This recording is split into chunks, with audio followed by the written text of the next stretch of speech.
24-60,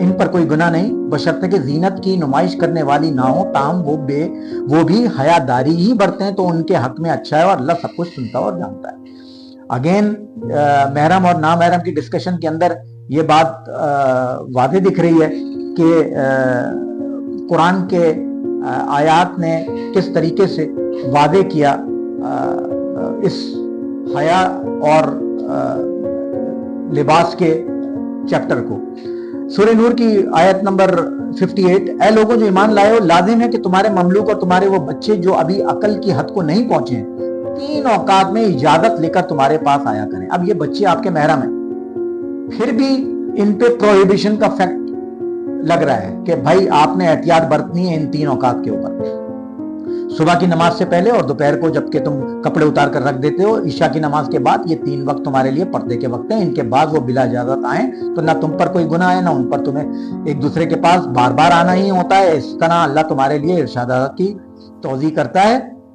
اور وہ علیم و حکیم۔ تو یہ قرآن کی آیت نے واضح کیا کہ محرم اور نامحرم تقاضۂ ضرورت ہے، وہ یہ طریقہ نہیں ہے اس کا کہ آپ جو ہیں اس کو ایک ہارڈ لائن دے کر ڈسکارڈ کر دیں۔ اور یہ کہ یتیم کے مال کے قریب نہ جاؤ مگر ایسے طریقے سے جو بہترین ہو۔ یہ سورہ الانعام ہے، آیت نمبر 152۔ ایسے طریقے سے جو بہترین ہو، یہاں تک کہ وہ اپنے سن رشت کو پہنچ جائے، اور ناپ تول میں پورا انصاف کرو۔ ہمارے شخص پر ذمہ داری کا اتنا ہی بار رکھتے ہیں جتنا اس کے امکان میں، اور جب بات کہو انصاف کی کہو، خواہ معاملہ اپنے رشتہ داری کا کیوں نہ ہو، اور اللہ کے عہد کو پورا کرو۔ ان باتوں کو ہدایت اللہ نے تمہیں کی ہے، شاید کہ تم نصیحت قبول کرو۔ تو قرآن نے باقاعدہ ہر طریقے سے جینڈر بیس بھی اور یتیموں کے حوالے سے بھی چیزوں کو اتنا عیاں کیا ہے، اور جہاں تک جینڈر کو بھی باقاعدہ قرآن نے ڈسکس کیا۔ سے فار ایگزامپل، اور عمران کی بیٹی مریم کی مثال دیتا ہے جس نے اپنی شرمگاہ کی حفاظت کی تھی، پھر ہم نے اس کے اندر اپنی طرف سے روح پھونک دی اور اس نے اپنے رب کے ارشادات اور اس کے کتابوں کی تصدیق کی، اور وہ اطاعت گزار لوگوں میں سے تھی۔ یہ سورہ تحریم ہے، آیت نمبر 12 اس کی، سورہ تحریم کی، جس کے اندر مریم کی پاک دامنی کی پروردگار جو ہے بتا رہا ہے۔ آگے سورہ توبہ میں آیت نمبر 72 کہتی ہے، ان مومن مردوں اور عورتوں سے اللہ کا وعدہ ہے کہ انہیں ایسے باغ دے گا جن کے نیچے نہریں بہتی ہوں گی۔ برابری، ایسے باغ دے گا مومن مردوں اور عورتوں، ایڈریس سیم ایڈریس ہے، دونوں ایک ساتھ، مرد اور عورت، اور وہ ان میں ہمیشہ رہیں گے۔ ان سدا بہار باغوں میں ان کے لیے پاکیزہ قیام گاہیں ہوں گی، اور سب سے بڑھ کر یہ اللہ کی خوشنودی انہیں، اس میں کوئی جو ہے سامنے ڈسکریمنیشن آپ نے نہیں دیکھی۔ آیت کے اندر بالکل واضح اعلان ہے آیت کا کہ کس طریقے سے آیت جو ہے مرد اور عورت کو ایک ہی نہج کے اوپر رکھ کر برابری کے تقاضوں پر بات کر رہا ہے۔ اسی طریقے سے سورہ نحل میں آیت نمبر 97 ہے، جو شخص بھی نیک عمل کرے گا خواہ وہ مرد ہو یا عورت، اگین اس کے اندر ڈسکریمنیشن کو ختم کر دیا خدا نے، بشرطے کہ وہ مومن ہو، اسے ہم دنیا میں پاکیزہ زندگی بسر کرائیں گے، اور آخرت ایسے لوگوں کو ان کے اجر ان کے بہترین اعمال کے مطابق ہوگی۔ اس کے علاوہ قرآن نے اور بھی آیتیں جو ہیں باقاعدہ بیان کی ہیں، اور ہم پوری تفصیل تو ساری آیتوں کی اس میں نہیں بیان کر سکتے، لیکن قرآن کی ہر آیت میں کوئی نہ کوئی، ہر سورے میں کوئی نہ کسی جگہ کے اوپر آپ کو یہ تعبیر اور یہ تسبیح ملے گی جس کے اندر اس عورت اور مرد کے مشترکہ انٹریکٹیو ایلیمنٹس کو قرآن نے باقاعدہ اس طریقے سے بتایا ہے کہ اس نے پیدا ہی ان کو جو ہے اور ایک ہی اس سے کیا، اور تمہیں مردوں اور عورتوں کے جوڑوں کی شکل میں پیدا کیا۔ تو یہ وہ جینڈر ہے، چاہے عورت ہو چاہے مرد ہو، محرم ہو یا نامحرم ہو، دنیا کے اندر ایک ہی انٹریکٹیو ایلیمنٹس کے اوپر یہ پیدا کیے گئے ہیں، رکھے گئے ہیں، اور ایک ہی ساتھ چلنے والے ہیں۔ اور یہ ہماری رسپانسبلٹی ہے، being scholars, being religious persons, کہ اگر ہمیں وہاں پہ بلایا جاتا ہے اور کسی تقریب میں بلایا جاتا ہے تو ہم اس انٹریکٹیو ایلیمنٹس آف محرم اور نامحرم کو سمجھیں، اور اسلامک گائیڈ لائنس کو سامنے رکھتے ہوئے ان ایلیمنٹس کو بروئے کار لائیں، بجائے اس کے